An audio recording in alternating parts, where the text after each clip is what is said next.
Thanks for joining us for 9 News at 5. I'm Kim Christensen. And I'm Philip Buff. We're going to start this hour with a tornado warning in Kit Carson County. We know what's happening in a rural area just north of Burlington with some hail likely. Kathy, what's happening with this? Phil, it's radar indicated rotation, and it's very unusual to have a tornado warning this late in the season. It's possible this would be the second latest tornado warning that we've seen in Colorado ever. We're going to confirm that fact. Our Chris Bianchi is working on that. We have a severe thunderstorm warning out for Kit Carson County, and this is a tornado warning. This cell has popped up outside of Stratton, 10 miles north of Burlington, tracking northeast at 30 miles per hour. It is moving very quickly. It also has signs of hail along with some damaging wind potential. So areas in and around Stratton, Bethune, and Burlington, we're asking you to take shelter and be very mindful of this system, simply because of the large hail potential and the damaging wind potential.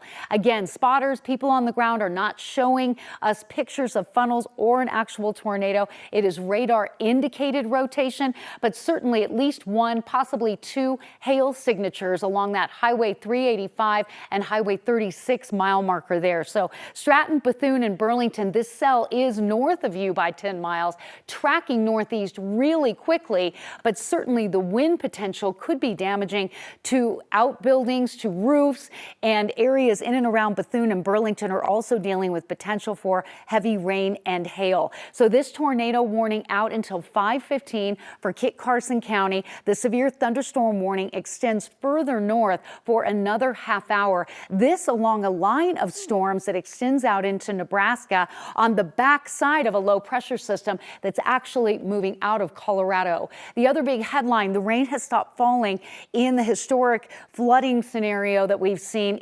We're seeing a break in Pagosa Springs, Del Norte, Paonia. We're seeing a beautiful afternoon in Denver. The winds have been very gusty. And I did want to show you our camera out in the Burlington area under that, really near that tornadic cell that's showing signs of rotation. Not seeing the rotation there, but here we are. The view from Yuma definitely is showing that severe thunderstorm, and you can see kind of the gray-green in there with that hail potential and rotation. So temperatures in the 60s and 70s this hour. We're going to continue to monitor the severe weather and the wind, which has really been ramping up.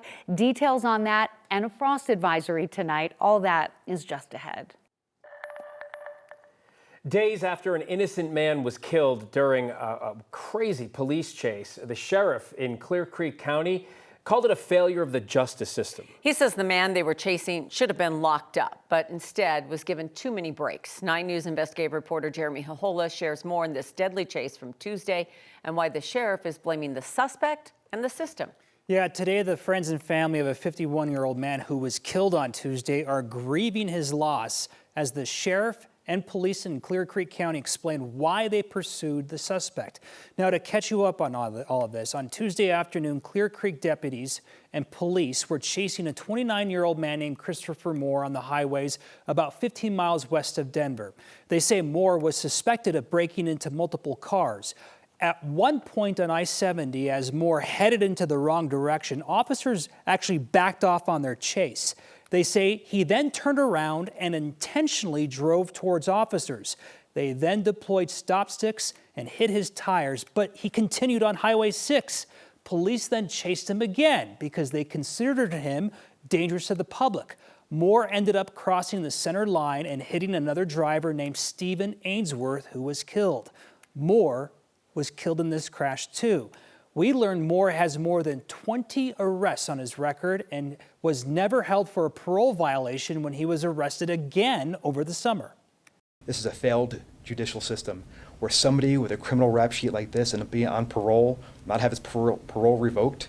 I mean, it's frustrating in this business to continue arresting people day in and day out. Jail is a revolving door. We can't incarcerate our way out of this problem, but there are small members of our community that will not comport to social standards, and he was clearly one of them.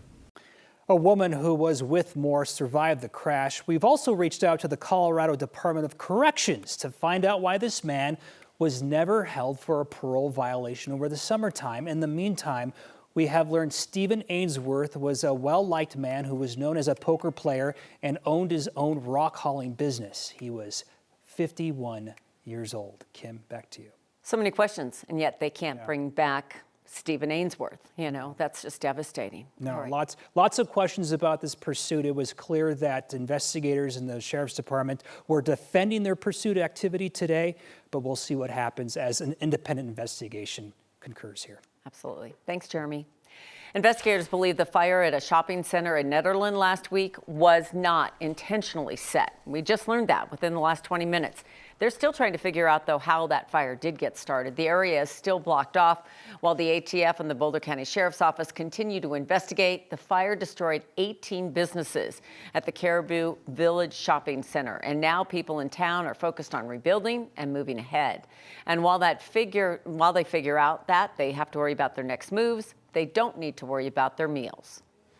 That building is going to take probably 2 years, they're saying, to rebuild, and I think with the money, the donations we have, and they're still coming in, and we will be feeding for a long time. The Nederland town administrator says they're working to help businesses get back on their feet. Most have found temporary or permanent spaces that they can move their businesses into. A Denver sheriff's deputy is facing charges tonight after being arrested in Colorado Springs. Daryl Killebrew, who's worked at the downtown detention center since 2023, faces multiple charges, including felony menacing, assault, child abuse, and criminal mischief. Police say the charges stem from a domestic violence incident Monday. According to the arrest affidavit, Killebrew reportedly broke an iPad and a laptop, allegedly pulled out a handgun during the incident. Killebrew is scheduled to appear in court on Tuesday. The Denver Sheriff's Department says the investigation is ongoing. A police canine that was stabbed while on the job in Colorado Springs is recovering tonight. Colorado Springs police say they sent Canine Rome into a home yesterday with his handler as they responded to the report of someone violating their protection order. And that's when police say the man they were looking for repeatedly stabbed the dog in his head, neck, and stomach. The dog underwent several surgeries, and veterinarians amputated his hind leg, one of them. Rome's handler says the canine is showing signs of improvement, able to lift his head, even wag his tail. Police say Rome will retire from the service once he fully recovers. As for the suspect, police have confirmed he is a soldier stationed at Fort Carson. He's now in custody and will face charges for the attempted killing of a police service animal. Happening right now, the Jefferson County School Board is meeting with members of the Evergreen Middle School PTA as they plan to bring up school security. The discussion comes a little more than a month after the shooting at Evergreen High School, where 2 students were hurt when a classmate opened fire. The gunman later died by suicide. Today's school board meeting is open to everyone. They can attend in person or watch via live stream on the Jefferson County School Board's website. Fountain police are warning parents about a dangerous social media prank, super unnecessary as well. They say an AI-generated hoax this week led to a massive emergency response. It's called the AI homeless man prank. Teens are using artificial intelligence to create fake photos of a stranger inside their home, and they send them to scare family or roommates. Police say a mother in Fountain, which is south of Colorado Springs, called 911 after getting a photo from her daughter showing what looked like an intruder. Every available officer, as you would imagine, rushed to help, only to learn that it was a prank. There were a lot of wasted resources on this call. Thankfully, there were no other calls for service at that point. But if there would have been a delayed response to someone that was having an actual emergency. So on the heels of this, police are now urging parents to talk to their kids about these kind of pranks and to double check before calling 911 to make sure that a situation is actually real.